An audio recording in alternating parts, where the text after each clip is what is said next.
When he's going to wake up and start living in the real world. State sponsor of terrorism is a term of US law. It doesn't exist in EU law. But a Zelensky advisor called for it in the Parliament magazine, and here we are again reporting for duty. And all it will do is make peace harder to achieve.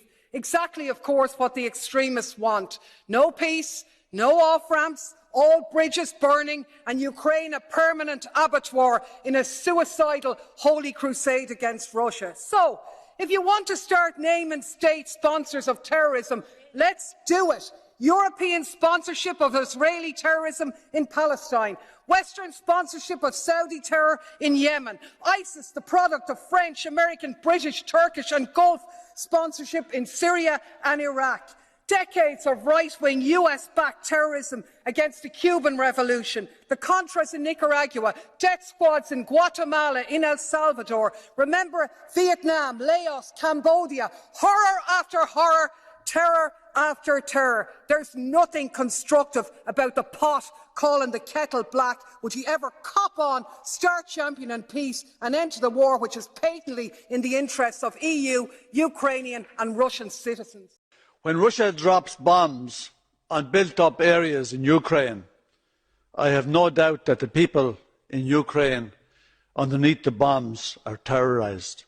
It's a form of terrorism. When the US NATO bombed Afghanistan for 20 years and killed several hundred thousand and displaced millions, they were terrorising the people. A UN survey showed that US NATO bombardments of civilians in Afghanistan, 45% of the people killed were children.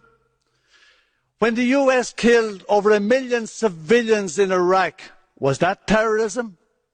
When Israel terrorises the Palestinian people every day, is that terrorism? When France and the UK and others armed the Saudi UAE to commit genocide in Yemen, where the UN said that over 400,000 are dead and 16 million are starving because of a genocide being carried out with the support of the US, the UK, France and several European states, is that terrorism? When he's going to wake up and start living in the real world?